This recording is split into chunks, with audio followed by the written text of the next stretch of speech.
En principio tenemos que comenzar definiendo qué entendemos por violencia, ¿no? La Organización Mundial para la Salud nos dice que es el uso voluntario de la fuerza física contra otra persona, grupo o comunidad, ¿sí? Que puede tener como probables consecuencias lesiones físicas, trastornos psicológicos y un incorrecto desarrollo en la vida, ¿no? De una persona. El Consejo de Europa, ¿qué dice? Que es toda acción u omisión, ¿sí? O sea, una violencia puede ser con el hacer y a través del no hacer, ¿sí? Un papá, por ejemplo, que no pasa alimento, que después lo vamos a ver, ejerce violencia en el hijo, ¿sí? Es por omisión, cometida en el seno de la familia por uno de sus miembros, que menoscaba la vida o la integridad física o psíquica, incluso la libertad de otro de los miembros de la misma familia, que causa un serio daño al desarrollo de su personalidad.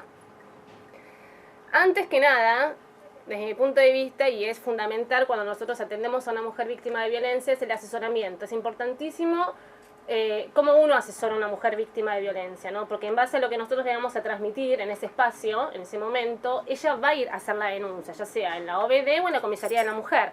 Y es fundamental, es el paso de capital importancia. ¿Qué requiere? Desde mi punto de vista, una especificidad en la temática. O sea, tiene que ser especialista, conocer, ¿no? O sea, el marco teórico legal, o sea, las leyes que hay en el... o sea, que las van a proteger a ellas, ¿no? Que ahora después las vamos a ver. Y es importantísimo el posicionamiento ideológico que una o uno, ¿no? Presenta, ¿no? Frente a esta temática tan delicada como es la violencia.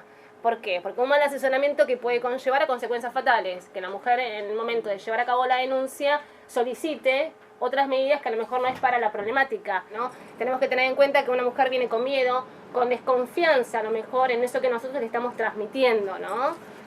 Con contradicciones en sus emociones, con cierta vergüenza, ¿no? De estar contando lo que ella vivió, cierto escepticismo también, tenemos a la mujer escéptica, que no cree nada lo que nosotros le estamos diciendo, ¿no? Y también con cierta culpa.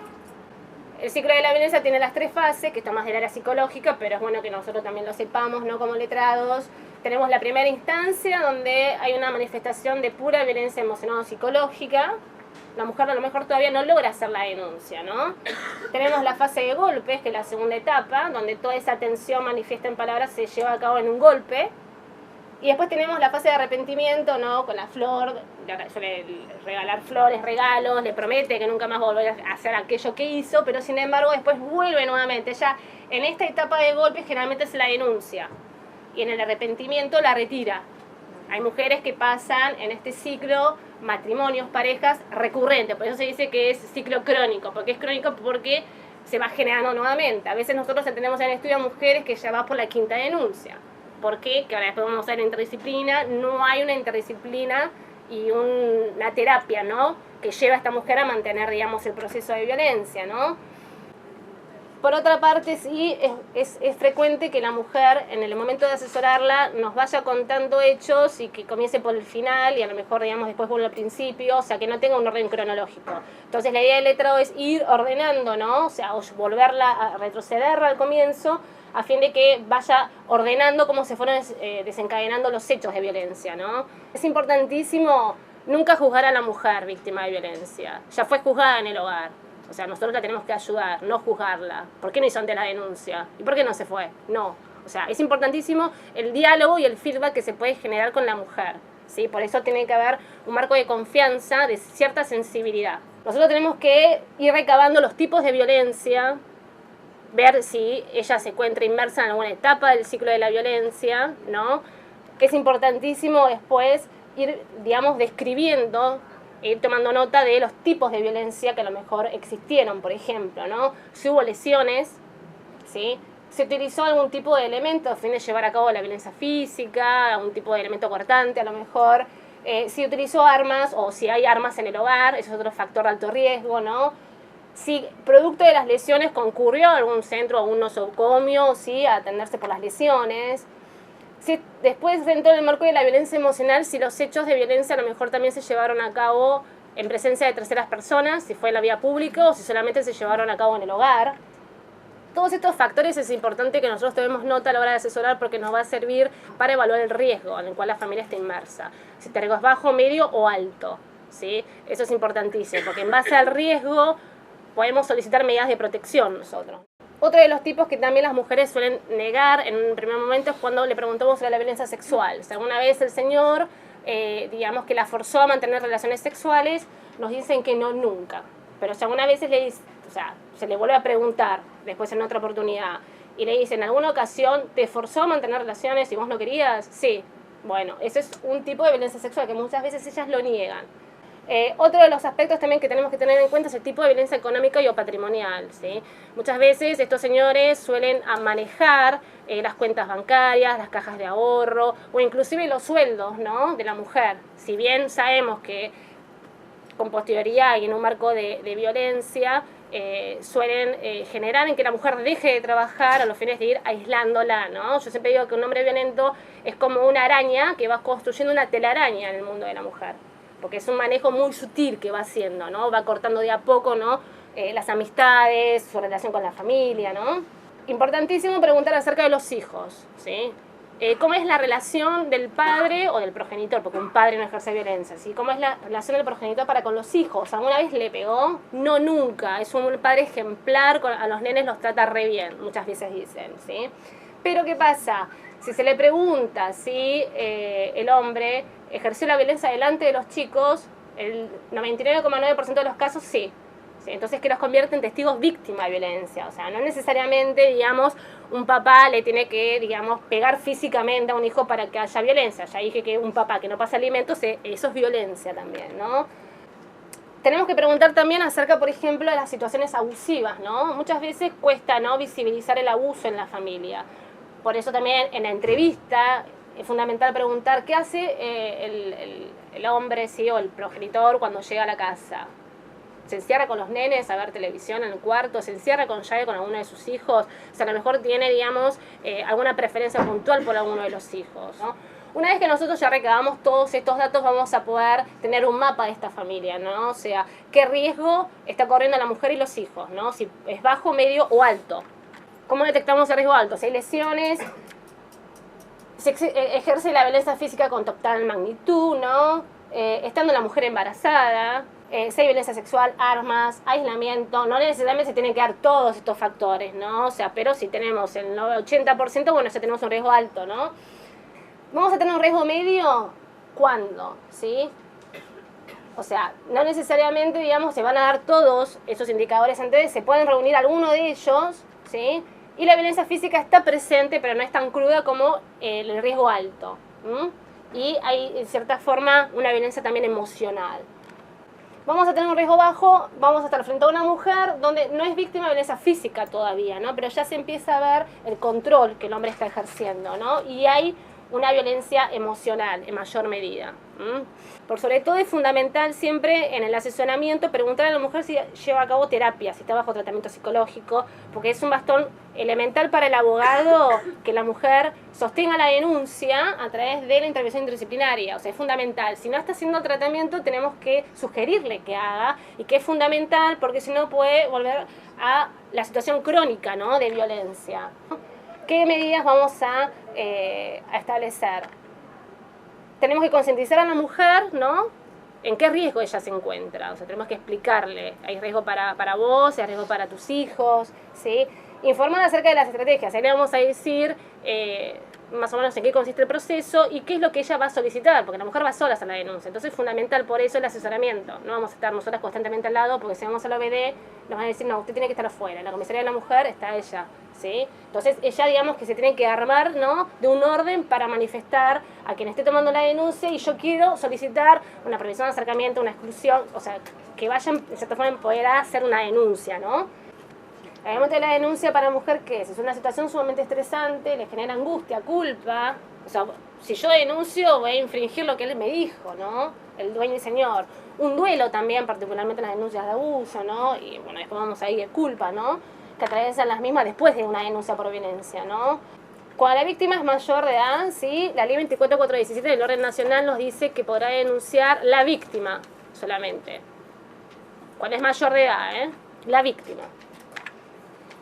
Y no otorga a otros familiares la posibilidad, ¿sí?, de denunciar cuando es mayor de edad la víctima. Ahora, en el ámbito provincial, ¿qué nos decía ya? Que toda persona que tome conocimientos de violencia puede formular la denuncia. Toda persona, independiente que sea menor de edad o mayor de edad. Toda persona. En el ámbito provincial. El artículo 3 nos dice, ¿no?, o sea, sin necesidad del requisito de la convivencia también puede denunciar. Cosa que y toda persona que haya tomado conocimiento. El artículo 24, ¿qué nos dice? De la 26.485. Que se considera afectada cualquier persona, ¿no? Por incapacidad de trasladarse la denuncia, pero en caso de violencia sexual la puede hacer otra persona, pero dentro de las 24 horas va a ser convocada a ratificarla. Ahora, ¿qué pasa si la mujer no va a ratificarla? No hay denuncia, porque no queda firme. Ahora, ¿qué pasa cuando la víctima es menor de edad? Es un incapaz o un anciano, ¿no? ¿Qué pasa? Yo agregaría también las personas por nacer desde mi punto de vista, ¿no? Que el legislador a veces se olvida que el primer golpe de la mujer a veces se manifiesta en un embarazo. Entonces, ¿qué pasa? Claro. Entonces, en estos casos, el padre, la madre, el tutor o curador, en todas las leyes, sí, ampara la posibilidad de que puedan denunciar también. ¿Quiénes están obligados a denunciar? Que este es un tema álgido desde mi punto de vista. O sea, existe obligación, pero no hay denuncia. Cuando toman plena, particularmente en los casos de abuso en las guardias médicas, ¿no? Las escuelas. ¿Quién tiene obligación? Los servicios sociales, educativos, servicios médicos, profesionales de la salud, funcionarios públicos, que toman conocimiento, ¿no?, de un hecho de maltrato o de violencia o de abuso. Tienen la obligación de denunciar. ¿Qué tipos de violencia hay? Antiguamente teníamos, conforme al artículo 1, que también como cambia la sociedad, no cambiando las leyes, ¿no?, violencia física o psíquica podía denunciar, ¿no?, y lesiones. O sea, vemos que no había tipo de violencia sexual, no había tipo de violencia económica o patrimonial. El artículo 4 define qué se entiende por violencia, conforme a la 26.485. Nosotros vamos a ver que amplía los tipos de violencia. No solamente vamos a tener una violencia física, psicológica, sino que incorpora la violencia sexual, la económica y o patrimonial. O sea, amplía, ¿sí? Ya las reconoce como violencia, ¿no?, a diferencia de la 24.417. Pero en el ámbito provincial solamente reconocía la física, la psicológica y la sexual. Y después se incorpora, en el año 2013, con la modificación de la 14.509, la violencia económica y o patrimonial. No la amparaba en el ámbito provincial. Otro de los aspectos que tenemos que tener en cuenta también cuando asesoramos a una mujer es la cuota alimentaria, ¿no? A veces una mujer viene a pedir asesoramiento, pero dice, no, bueno, y se focaliza mucho en la entrevista en la cuota alimentaria, que quiero que le pida una cuota alimentaria para mi hijo. ¿Qué pasa? Si nosotros le informamos a la mujer que si encara la denuncia solamente en pedir una cuota alimentaria, si bien la ley la ampara a los chicos, no la ampara a ella, sino que ampara a los chicos, no le van a tomar la denuncia. ¿Por qué? Porque el fin de la denuncia es que ese es el riesgo al grupo conviviente, y no fijar específicamente una cuota por alimentos. Y ha sucedido, ¿Qué dice la sala E? Si el judicante fija una cuota alimentaria a favor del niño, objeto de la violencia, con fundamento en lo dispuesto en el artículo 4, inciso D, por el término de 90 días, no parece congruente disponer en la misma providencia la finalización del trámite, ¿sí? Ante una denuncia por violencia familiar, el juez deberá fijar los alimentos y tenencia de los hijos. Esto está muy bueno para poner y fundar un escrito, pero muchas veces no se lo dan de entrada a la mujer cuando hace la denuncia. Entonces, ¿cuál es la labor nuestra? Peticionarlo por escrito, ¿no? Y la jurisprudencia, yo siempre soy de poner jurisprudencia para fundar, ¿no? Respecto a la responsabilidad parental, el 638 del Código nos dice el conjunto de deberes y derechos que corresponden a los progenitores, ¿no? O sea, los dos, ¿sí? No a mamá o a papá, los dos. Y sobre la persona y bienes de los hijos para su protección, desarrollo y formación integral mientras sean menores de edad y no se hayan emancipado, ¿no? Algunos consideran que se deberá establecer las 30 en caso de incumplimiento, ¿no?, de la cuota alimentaria, y otros magistrados en las resoluciones, cuando fijan la cuota alimentaria en el marco de violencia, establecen multas, ¿no? O sea, multa de 500 pesos en caso de incumplimiento del pago de la cuota. Que si incumple se lo puede intimar, ¿no? O sea, en el mismo proceso por violencia al pago. ¿Qué dice respecto al cuidado personal del Código en el 641, ¿no? Que por voluntad de los progenitores o por decisión judicial, en interés del hijo, el ejercicio de la responsabilidad parental se puede atribuir a solo uno de ellos, ¿no? O establecerse distintas modalidades, ¿no? Que esto es lo que sucede. En interés del hijo, por decisión judicial, el juez, ¿qué hace en la violencia? Se lo da a la progenitora, estadísticamente, ¿no? A la mamá. El magistrado podrá, ¿sí? Otro dato, todo personalmente a uno, distribuir entre ellos, ¿no?, las funciones por un plazo que no puede exceder los 2 años, o puede ordenar también medidas de intervención. Los progenitores deben asumir los deberes y derechos, ¿no?, sobre sus hijos. Pero ¿cuáles son esos deberes y derechos? O sea, los referidos a la vida cotidiana del hijo, nos dice el 648, ¿no? En caso en que los progenitores no convivan, el cuidado se puede otorgar a uno de los progenitores, ¿no? Y también se podrá otorgar de manera alternada o indistinta. O sea, existe, digamos, disyuntiva, ¿no? Y criterios opuestos en cuanto a este cuidado personal compartido, ¿no? O no. Permite al niño a mantener un estrecho vínculo con ambos padres, dice Cecilia Grossman. La participación activa de los progenitores en la vida del infante los estimula, ¿no? A proveer sus necesidades. Al colaborar el padre en las actividades emergentes de la custodia, se facilita la inserción laboral de la madre, fuera del hogar, poniendo aumento las posibilidades de que ambos colaboren con la manutención del hijo, ¿no? Ninguno de los padres se siente excluido en el proceso de crianza del niño, se elimina la lucha por el poder que significa tener la guarda del hijo. Además, a responsabilizarse ambos por lo menor, se evitan las críticas, ¿no? Que a veces se hacen en el marco del régimen, ¿no? O régimen de comunicación. Ahora, las desventajas: afecta la estabilidad del menor, resulta perjudicial para la educación del hijo, ¿sí? O sea, la circunstancia de que el menor tenga dos hogares no trae necesariamente aparejada falta de estabilidad, pues de todas maneras, aunque la tenencia sea monoparental, el niño igualmente considera como su casa la del padre en el guardador, dado que es factible también que tenga su juguete, su ropa, ¿no? Ahora, lo más importante es que el niño conserva su estabilidad emocional, el poder de mantener el vínculo con sus dos padres. O sea, estoy hablando, ¿no?, en casos no extremos, ¿no? El tránsito del niño de una casa a otra trae como consecuencia la utilización de la educación del niño de distintos criterios. Ahora, ¿qué pasa con el derecho de comunicación? O sea, en el marco de las violencias se establece, ¿no?, este régimen. La 24417 lo que hace es directamente suspender, dice, o sea, podrá disponer cautelarmente el régimen de comunicación, o sea, lo dispone el juez. Pero en las otras leyes que hace, lo suspende directamente. ¿No? En el ámbito provincial nos dice, ¿sí?, ten en cuenta, suspendrá, o sea, establecerá la suspensión provisoria del régimen de visitas, ¿no? Y la 26485 también. ¿Qué es la doctrina? La separación genera un daño en el vínculo y se requiere un trabajo previo para guiar la relación, porque el transcurso del tiempo ni el adulto ni el niño están preparados, ¿no?, para este reinicio, ¿no?, de esta vinculación. El 652 del Código nos dice que en el supuesto de cuidado atribuido a uno de los progenitores, el otro que tiene el derecho y deber, ¿no?, de fluida comunicación con el hijo.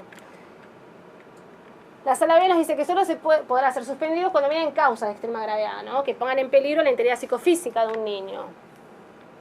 Ahora, ¿qué pasa cuando hay situaciones abusivas en el marco, ¿no?, de la violencia? La Sala J nos dice que interrumpir el contacto de un padre con sus hijos, en el caso por haber incurrido el progenitor en supuestos abusos sexuales, es una de las medidas más graves que puede dictar cualquier tribunal con competencia en asuntos de familia, ¿no? Ahora, en este tema de la vinculación, si bien, ¿no?, el régimen de comunicación se relaciona, ¿no?, con este derecho a preservar las relaciones familiares, ¿no?, y a la identidad del niño, tenemos que tener en cuenta que existen casos de excepción, que son los previstos en el Código, que son estos que yo ya se les mencioné, ¿no?, en casos de maltrato intrafamiliar, que ahora después vamos a ver el poder de corrección.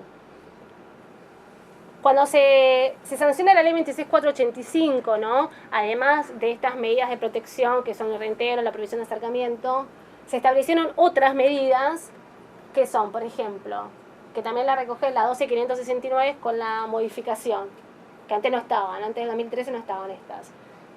Hacer cesar al violento, ¿no?, los actos de violencia, que estas las suelen poner acá en provincia, esta medida. Ordenar la restitución inmediata de efectos personales, porque muchas veces esto que yo le cuento, ¿no?, la mujer se fue, pero dejó todos sus elementos de trabajo, su ropa, salió con lo que tenía puesto, entonces también el acompañamiento de la mujer al domicilio a retirar los efectos personales, ¿no? Prohibir al agresor la compra y tenencia de armas. Esto está bueno cuando nosotros le preguntamos a la mujer en la entrevista si tiene armas. Ok, usted también, señora, solicite esto. O sea, muchas veces no lo dan, pero no importa, es que lo solicite, después nos encargamos nosotros, ¿no? Bueno, también asistencia de tratamiento psicológico, ¿no?, a la mujer, medidas de seguridad en el domicilio de la mujer, y nos dice toda otra medida necesaria. ¿Cuáles son todas estas otras medidas necesarias? Lo que yo interpreto, lo que es el dispositivo botón de pánico, ¿sí? Capital Federal se otorga, ¿no?, particularmente. En algunos departamentos judiciales en provincia, el dispositivo, digamos, que existe, y en otras, como acá, lo que sucede es que se tiene que bajar una aplicación en el celular. ¿Qué es esta aplicación? Que en algunas resoluciones los juzgados de familia acá en Matanza lo ponen. que es un botón alerta ba.com.ar. Entonces la señora que hace su celular, se lo baja la aplicación, pero no es específicamente para violencia, o sea, es para otros casos también que se pueden suscitar.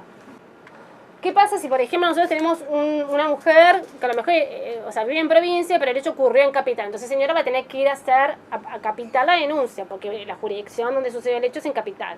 Pero no, a lo mejor nosotros tenemos acá en San Justo, ¿no? Ok. Y le dice, pida también el botón de pánico. Si bien el botón de pánico le va a servir de generar paz para capital, pero a lo mejor trabaja en, bueno, no sé, en Ciudad Autónoma. Entonces está bueno que lo tenga. Usted pídalo. Es una medida más de protección. Pero no se lo dieron. Entonces, ¿qué tenemos que hacer? Hacer un escrito, nosotras, ¿no? Y solicitar el dispositivo. Por el artículo 28, perdón, por el artículo 26, inciso 7, nosotros podemos denunciar hechos nuevos de violencia, si a lo mejor hay, y solicitar este dispositivo, ¿no? Este botón de pánico. El drama es este, dispositivo alerta a mujeres agredidas. O sea, se le explica a la mujer en qué consiste, ¿no? Es un teléfono, como es, que tiene, bueno, un costado el cargador donde se carga, siempre lo tiene que tener encendido la mujer. Si a ustedes les toca alguna de capital y digamos que tiene el botón, cuando viene después para firmar un escrito o algo, lo tenés cargado, se le pregunta, ¿no? Cómo está la mujer. Tiene el botón de alerta que es en el medio, ese es el botón SOS. Entonces ella lo activa y ya digamos que pone en conocimiento a la metropolitana, ¿no? Es un teléfono. Y 2x3 llaman a ver cómo está funcionando el dispositivo, ¿no? Desde la metropolitana. Desde mi punto de vista, ayuda, pero tampoco soluciona el problema. Si la quiere matar, la mata. Vamos a ver lo que es femicidio, ¿no es cierto? O sea, ayuda, yo qué sé. Pero hay casos y casos, ¿no? Algo que tenemos que tener en cuenta cuando estamos en esta temática de violencia y asesoramos a la mujer es que independientemente de la titularidad del inmueble, el violento puede ser excluido. O sea, hay algunos colegas que consideran que no, que sí, y me ha sucedido que han venido después de ser asesorados por otro colega, que le han dicho que no, porque el inmueble es de él, es un bien propio de él. Independientemente de la titularidad del bien, la 26485 nos dice que el juez puede disponer la exclusión del agresor. Otra de las medidas que son importantes y que está bueno también solicitarla es cuando, en caso de adicciones, cuando se modifica la ley, ¿sí? Establece la posibilidad de establecer un inventario de bienes, ¿sí? Bienes gananciales del matrimonio, en caso de matrimonio, bienes, digamos, de convivientes, hacer un inventario. ¿Por qué? Porque muchas veces dentro del marco de la violencia sucede el tema de las adicciones, ¿sí? Drogadicción por parte de la pareja. ¿Y qué pasa? Que a mí me ha pasado antes que estuviera esta ley, ¿no? Cuando estaba en 24417, tardó bastante en que se otorgara, ¿no? la exclusión del agresor. El hombre era ultradicto y cuando la mujer se reintegró al domicilio, le había vendido todo el señor. Se la dejó la casa vacía. Entonces, cuando la mujer va a hacer la denuncia, que solicite la posibilidad de hacer un inventario si se tuvo que ir del hogar. Ahora, en el marco de las violencias, sucede algo que particularmente acá, bueno, en los consejeros de familia a veces lo lleva a cabo, que son las audiencias, ¿no? La famosa audiencia por el artículo 5º. Esta audiencia de mediación, que se le llama. Tenemos que tener en cuenta que es una mediación. Es un proceso facilitador de conversaciones a través de un operador especialmente capacitado para ello, ¿no? Se sostiene que la mediación se vuelve especialmente relevante porque la relación entre todos los integrantes del grupo familiar se distingue por una incomunicación y aislamiento, en el marco de las violencias, ¿no? En tanto la conversación se encuentra ausente y alterada. Tenemos que tener en cuenta que en los procesos por violencia familiar estamos en un estado donde digamos que el ciclo de la violencia puede existir, ¿sí? Por la cronicidad, ¿no? Y que a lo mejor la mujer se encuentra en un estadio de ese ciclo. Tenemos que tener en cuenta que en una mediación, ¿sí? En una relación violenta, ¿no? Hay un desequilibrio de poder. Quien manipula la relación, ¿quién es? El agresor, ¿sí? Que tiene un poder de superioridad en la misma. Él ejerce en ella este poder de superioridad, ¿no? De manera que la parte más débil, ¿qué va a ser? La mujer. Entonces, ¿qué tenemos? Una situación de desequilibrio, es imposible negociar, llevar adelante acuerdos con el agresor. En una mediación, ¿qué se requiere? ¿Qué hay? Igualdad de partes, neutralidad. En una violencia de neutralidad, no, o sea, hay este desequilibrio. Nosotros tenemos 3 leyes en violencia. Esta ley nos dice que sí, que tiene que haber un acuerdo de mediación. Estas dos leyes no, por suerte. Sí. Pero esta no está derogada, están todas vigentes. El artículo 5, ¿qué dice? Que dentro de las 48 horas el juez que va a convocar a las partes a una audiencia de mediación, teniendo en cuenta el informe del artículo 3. El artículo 3 es el informe de interacción familiar. Y en dicha audiencia pondrá conocimiento a las partes sobre las conclusiones a las cuales arribó esto, que es el cuerpo interdisciplinario. Ahora, ¿de qué se notifican estas partes, no? ¿Qué es este informe de interacción familiar? O sea, es un lugar donde, en Capital, ¿no es cierto? Es un cuerpo formado por psicólogos que va a entrevistar a ambas partes, ¿sí? Le va a contar de su historia de origen, ¿no? En un lugar que es cuerpo interdisciplinario, las partes son convocadas de manera separada, pero en el cuerpo médico forense las convoca de manera conjunta. Que desde mi punto de vista no corresponde. Y depende de la edad de los chicos, convoca también a los chicos también. Depende de las edades y de la conflictiva. ¿De qué se notifica? De las dificultades, los conflictos que hay en el grupo familiar y de cómo interactúa esa comunicación en la familia, ¿no? ¿Cuál es el objeto de mi informe de interacción familiar? La evaluación vincular de todos los integrantes de la familia, cómo es la comunicación, cómo se responde frente a determinados hechos. Y en esta audiencia lo que hacen es acordar, entre comillas, ¿no? Régimen de comunicación, esto de restablecer la vinculación paterno-filial, cuota por alimentos, a lo mejor de entrada en el marco de la violencia no se la otorgaron, y que las partes lleven a cabo tratamientos. O sea, cómo son convocados en un mismo espacio, ¿sí? Ya sea en capital o en provincia, en ambas jurisdicciones sucede. Ahora, el artículo 28 de la 26485 y el artículo 11 de la ley provincial, ¿qué dice? O sea, esto se incorpora en provincia ahora, hace un par de años, pero seguían con el régimen viejo. Prohíbe los acuerdos de mediación en violencia. Estipulan que en dicha audiencia escuchará a las partes por separado bajo pena de nulidad. Es decir, que si no le importa nada al juez y convoca esta audiencia, a lo mejor con consejero de familia, yo letrado voy a pedir la nulidad de todo lo que acordó. ¿Sí? Y por lo tanto que van a prohibir las audiencias de mediación o conciliación. El objeto de las audiencias es, en algunos, cuota alimentaria, régimen, ¿no? Este artículo 5. La doctora Graciela Medina, que dice, si de acuerdo con el informe de interacción familiar, este informe, ¿no? El juez advierte la necesidad de que las partes hagan terapia, esta debe ser impuesta, ¿no? Este informe de interacción familiar, el tratamiento bajo mandato, ¿no? Sobre todo si en el seno de ese grupo familiar existen menores incapaces, ya que estos últimos exigen una intervención judicial preventiva y reparadora que les sea por la mayor firmeza y eficacia posible. O sea, en estos tratamientos es donde se encuentra un diálogo con toda la familia, ¿no? Buscando nuevos horizontes y modalidades para resolver los conflictos. O sea, no solamente el tratamiento tiene que estar focalizado a él, sino a ella y a los chicos también, ¿no? Por esta conducta aprendida que hay en los hijos menores. Ahora, ¿qué pasa?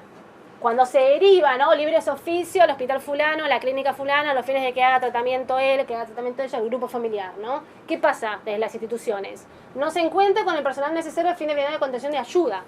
No hay turno, señora, vuelva de acá un mes, o le doy tratamiento, pero de acá 2 meses porque hay lista de espera. En las violencias sucede, ¿no? ¿Qué pasa? Los actores se ven nuevamente ante la justicia con una nueva denuncia, donde inicia de esta manera un nuevo ciclo de violencia. Porque no hay tratamiento psicológico y vuelve nuevamente a la cronicidad. ¿Qué pasa cuando hay incumplimientos? Por una parte habían tocado el delito de desobediencia también. Sí. Entonces ya tenemos los tipos, las modalidades, qué medidas va a solicitar la mujer. ¿Hay sanciones? Sí hay sanciones. Por ejemplo, las 3 leyes establecen, ¿no? Sanciones en caso de incumplimiento, ¿no? De las medidas de protección. ¿Qué hacemos? Denunciamos el hecho de violencia a través de un escrito, pedimos la intervención de la justicia penal por delito de desobediencia. ¿Cuáles son esas sanciones en el ámbito civil, no? O sea, nuestras leyes son civilistas, no son penales, a diferencia de otros países como vamos a ver ahora. Advertencia, llamado de atención. Mira cómo tiembla, puede decir, ¿no? El violento frente a esto. Comunicación de los hechos de violencia. Acá a veces sienten un poquito, ¿no? De miedo. ¿Qué irán, no? A los lugares de trabajo. Acciones obligatorias, ¿no? Programas reflexivos, educativos. Ahora, si nosotros vemos en otras legislaciones, como en Italia o en España, existen, que después vamos a ver cuando hagamos derecho comparado, existen sanciones represivas, ¿sí? Y sanciones privativas de la libertad ante el incumplimiento, que inclusive puede implicar la extradición del agresor y hasta la privación de la responsabilidad parental. Acá en Argentina, bueno, nosotros ordenamos con el 239, lo que tenemos acá, ¿no es cierto? Que se da primero de prisión de 15 días a un año. Desde el punto de vista, sí, denunciamos el incumplimiento en familia urgente que ir al penal y constituirse como particular damnificado como querellante. Ahora, dentro del marco de la violencia, tenemos el tipo de violencia física y el tipo de violencia emocional. Se pueden generar delitos. ¿Sí? Tenemos las amenazas dentro de un marco de violencia emocional, el hostigamiento, las lesiones en violencia física, y en violencia sexual tenemos la violación y el abuso. Cuando nosotros hablamos de amenazas, tenemos que estamos frente a un delito contra la libertad individual, ¿no? Amparado por el 149 bis Código Penal. Otro de los delitos que también se generan es este acoso constante, el mensaje de texto, el WhatsApp, los correos electrónicos, seguirla, esperarla en lugar de trabajo, que es lo que es el hostigamiento, ¿no? El hostigamiento está en el Código Contravencional, en el artículo 52. No necesariamente tiene que haber un contacto físico para que haya hostigamiento. O sea, otro de los delitos que podemos encontrar a través de la violencia física es el delito de lesiones, el artículo 89 del Código Penal, ¿no? Ahora, no solamente tiene que haber, esta violencia tiene que ser física, tenemos que tener en cuenta el daño psíquico que hay, ¿no es cierto? O sea, encuadrada entre la violencia física y la violencia emocional. Todo daño en el cuerpo o en la salud de la mujer, y a veces es mucho más grave el daño psíquico que el daño físico que puede generar en ella, ¿no? Podríamos constituir delito de lesión grave, gravísima o culposa, ¿no? O lesiones leves, ¿no? Otro de los tipos de violencia es la violencia sexual, ¿no?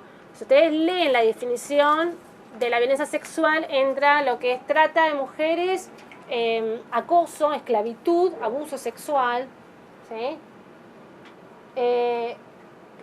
Están para tanto la 26.485, bueno, acá falta la ley provincial también, después de la modificación, y el artículo 119 del Código Penal en cuanto a los delitos contra la integridad sexual. Con este tema de la legitimación que habíamos visto, dijimos quién podía hacer la denuncia. En los casos de violencia sexual la puede hacer un tercero, pero la mujer va a ser convocada, ¿no es cierto?, a ratificarla. Ahora, si ella no la ratifica, no va a dar, ¿sí? Ahora, en cuanto a la prueba, sí, o sea, bueno, básicamente, bueno, se pueden hacer las pericias en la en nosocomio, ¿no? En el cuerpo técnico auxiliar o médico departamental, en el ámbito provincial. Se le va a suministrar a la mujer, bueno, el kit de emergencia, ¿no? Y por otro lado también esos famosos cócteles por la transmisión de enfermedades venéreas que se puedan haber transmitido. En la OBD, bueno, suelen sacar fotos por las lesiones, los moretones, los golpes también que puede presentar. El ADN en cuanto a restos de piel, ¿no?, que haya quedado en las uñas de la mujer. Se le hará, bueno, los exámenes genitales, anatómicos, bueno, hisopados también. O sea, en cuanto a la prueba que se pueda, digamos, obtener. Se requiere, bueno, en estas circunstancias que él no se bañe, claramente, ¿no? Por la ropa también, que se puedan, digamos, extraer muestras allí. Y se requiere inmediatez, ¿no? ¿Por qué? Por la virtualidad en la prueba que pueda dar. Se llevan a cabo las evaluaciones psicológicas y psiquiátricas, se peritará también el lugar donde se llevó a cabo el acto sexual. Y en cuanto a las evaluaciones psicológicas, uno se puede encontrar con dos mujeres, ¿no? Está aquella mujer que lo cuenta como que fue otra persona la que vivió el acto sexual, o que ella lo cuenta revictimizándose en la situación, ¿no es cierto? O sea, experimenta el acto sexual, ¿sí?, una y otra vez, por ejemplo, ¿no? Es la sensación de estar reviviéndolo. Esto que yo les venía diciendo, ¿no? ¿Qué pasa con las leyes en Argentina? Algunos consideran, y es mi criterio, que tiene que haber desde el punto de vista de la educación, ¿no?, en la primera infancia, que estoy de acuerdo, y campañas, ¿no?, concientizantes, por ejemplo, en los partidos de fútbol, el no a la violencia, campañas publicitarias, afiches en las calles de chao violencia, no a la violencia, y una línea, que con eso se soluciona el problema. Desde el punto de vista, tiene que haber una ley que sea civil y penal al mismo tiempo. Por ejemplo, en España y Italia ellos tienen leyes civiles y penales. O sea, frente al incumplimiento hay una pena, hay una privación de responsabilidad parental, ¿no? Haciendo un raconto, en Italia, en el año 2001, y por otro lado subsidio, sostenimiento económico para la mujer, por ejemplo, ¿no? También pautaba, ¿no?, en un primer momento el alejamiento, la prohibición de acercamiento,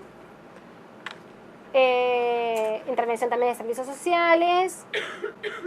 Por ejemplo, existe todavía, ¿no?, la obligación para el cónyuge de pagar una pensión económica tanto a la víctima como a los chicos, ¿no? O sea, ya hay un cambio en ese aspecto. Después, en el año 2009 se sanciona la ley 38, ¿no?, y ya establece, el acosador puede ser pasible que se le aplique una medida que prevé la reclusión desde 6 meses hasta 4 años. En España, bueno, en el año 2004, ellos también tienen una ley civil y penal y establecen, bueno, las medidas de protección y establece también lo que es el sostenimiento, digamos, económico en cuanto a acá. A las mujeres trabajadoras se les permite ayudar a cambiar el lugar de trabajo, ¿no? A veces está este acoso, ¿no? del enunciado, ¿no? Que la espera en el lugar de trabajo. O sea, la ley ampara la posibilidad de que sea cambiar el lugar de trabajo, ¿no? Por ejemplo, en aquellas empresas que hayan sucursales, ¿no? Que se las cambie. Se favorece la movilidad geográfica de la mujer si se tuvo que trasladar a algún punto, que eso es tan común en las violencias, ¿no es cierto? La reducción del horario laboral. Y mientras que las mujeres que no poseen medios económicos tienen garantizadas ayudas económicas del gobierno. Bueno, el observatorio acá también está creado y establecen penas, también en España. ¿Sí? Los hombres que hagan un crimen físico contra su pareja pueden ser penados por un periodo de 1 hasta 5 años, la pena puede ser sustituida. Bueno, esto yo no estoy de acuerdo, ¿no? La probation, obligado al matador a hacer trabajos útiles por la sociedad. Reducción y tratamientos psicológicos, ¿no? Pero es una ley civil y penal también. También algo maravilloso, que acá hay en Capital por lo menos hay un proyecto, ¿no? En el ámbito de ciudad, que tiene los juegos de violencia. ¿Qué son los juegos de violencia? Acá, bueno, similar, el mismo juez va a entender en lo que es civil y penal. O sea, interviene en la denuncia por violencia, en las amenazas, en las lesiones.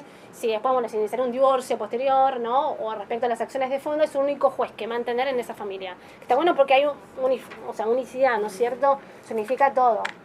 Hay incumplimientos reiterados, consecuencia fatal, un femicidio. En el año 2012 se modifica el artículo 80 del Código Penal argentino. ¿Y qué hace? Se introducen nuevos conceptos novedosos, ¿no? Para el fuero penal. ¿Qué género? Violencia de género, bueno. Están. En el artículo 80, incisos 1 y 4 fueron sustituidos. Ya esto, lamentablemente, ya es el caso extremo, ¿no? Ya la mujer falleció, ¿no? Se impone una reclusión perpetua de prisión, pueden aplicarse después del artículo 50, hay que matar a su ascendiente, descendiente, cónyuge, es cónyuge, a la persona con quien mantiene o ha mantenido una relación de pareja mediante o no convivencia, ¿no? Por placer, odio, racial, religioso, de género, entonces identidad de género. Ya hay una terminología nueva, ¿no? Hay que matar a una mujer cuando el hecho sea perpetrado por un hombre mediante violencia de género, con el propósito de causar sufrimiento a una persona con la que se mantiene o mantiene una relación en los términos del inciso 1, ¿sí? Ya que haya convivido una relación de noviazgo. Ahora, en los últimos 7 años se registraron, hasta desde 2008 a 2014, 1.808 femicidios acá en la Argentina. Pero tenemos que tener en cuenta qué pasa, esta mujer fallece, pero tenemos atrás todo un bagaje respecto a los niños, ¿no? O sea, ¿cuántos hijos quedaron sin una mamá? Tenemos 2.190, de esta estadística, ¿sí? De 1.808 femicidios de mujeres asesinadas por cuestión de género, 2.196 hijos quedaron sin una mamá. Pero de esta cifra, 1.403 chicos fueron menores de edad, ¿sí? O sea, desde la Argentina, desde el gobierno también, por eso ya hacía esta diferencia con la Convención de Estambul en Italia, ¿no? O sea, acá directamente hay privación, ¿no? De responsabilidad parental en Italia, por ejemplo, ¿no? O sea, existe, desde mi punto de vista, una gran obligación estatal respecto, ¿no?, a estos chicos. Después hay un caso resonante que está en el libro, ¿no? Están las palabras de ellas, de Corina. Fue el primer presidente que hubo acá en Buenos Aires, ¿no? Donde los jueces de las salas empezaron a hablar de una tentativa de femicidio, cuando todavía no estaba, digamos, en el Código Penal como agravante, ¿no? El caso fue en una mañana, ¿no?, de agosto de 2010, donde este señor, disfrazado, ¿no?, de barrendero, se acercó a la escuela donde concurrían los chicos, sacó el revólver y le empezó a disparar a Corina. Corina todavía tiene 2 balas. Si bien este hombre, Weber, falleció, ¿sí? Ya hace un par de años yo a Corina le contesté la demanda por régimen de visitas, antiguamente, ¿no? Por régimen, él desde la cárcel, Weber, ¿qué hizo? Solicitó el régimen de comunicación de sus hijas. ¿Sí? Sus 2 hijas adolescentes, desde la cárcel. Igual falleció, ¿no? Bueno, este hombre que hizo, le disparó varias veces, ¿no? ¿Y qué le dijo? Te dije que te iba a matar, hija de puta, le dijo Weber. Le apoyó un revólver en el pecho y le disparó. 2 balas impactaron en el tórax y un tercer proyectil en el abdomen. Esto fue en Palermo, ¿no? Hoy día se tiene 2 balas todavía. Si bien él falleció, ustedes ustedes fíjense, ¿no? En esta relación violenta todavía quedó algo de él en el cuerpo de ella, ¿no? Sí. Sin necesidad de llegar al extremo de femicidio, ¿sí? Cuando nosotros estamos en un proceso por violencia familiar y a lo mejor ya estamos en la última instancia del proceso, ¿qué hay que hacer? Posible iniciar un divorcio, acciones de fondo, ¿no? Pero ahora bien, antiguamente nosotros utilizamos la figura de la causal de injurias graves, ¿no? Hoy día no existe el divorcio con causa. Hay que presentar el convenio regulador. Hacemos un convenio regulador. Claro, pero a lo mejor él no quiere regular nada. Yo con esa mujer que me denunció no voy a regular nada. Ok, entonces, hoy día nosotros también tenemos la posibilidad de iniciar daños, ya antes de la modificación del código, se puede iniciar un daño sin perjuicio, ¿no? Hoy día tenemos la figura de la compensación económica y tenemos la acción preventiva de daño que nos trae el Código Civil. No necesariamente digamos que el daño tiene que generarse para pedir una acción preventiva de daños, ¿no? Si bien nosotros, bueno, podemos iniciar el divorcio por un lado, tenemos que reparar, ¿no? Yo siempre le digo a las mujeres la posibilidad de reparar, si bien algún daño, ¿no? El psicológico es muy difícil de repararlo, y a lo mejor tiene potestad económica el señor para sacarle dinero, podemos iniciar, ¿no es cierto?, una compensación económica, una acción preventiva de daño. Nos dice que en 1712 del Código los magistrados deberán, con fines sucesivos, aplicar una sanción. Ahora, ¿de qué sanción estamos hablando, no? Una sanción pecuniaria a quien actúe con grave menosprecio a los derechos de incidencia colectiva, ¿no? Tomando en consideración la circunstancia, la gravedad de la conducta del sancionado, su repercusión social, por ejemplo, si se llevaron a cabo hechos de violencia en el ámbito público, los beneficios que obtuvo o pudo obtener, los efectos disuasivos de la medida, el patrimonio del dañador, o sea, dependerá, ¿no?, del caudal económico de él, y la posible existencia de otras sanciones penales o administrativas. Hay denuncias penales por amenazas por lesiones, todo va a sumar para aplicar la reparación civil, ¿no es cierto? Otro de los aspectos de la reparación civil, desde el punto de vista de la compensación económica, ¿no? La compensación económica puede ser ya sea en el marco de un divorcio vincular o de una unión convivencial, ¿no? El Código Civil ampara los dos casos, ¿no? Las relaciones afectivas o el divorcio vincular.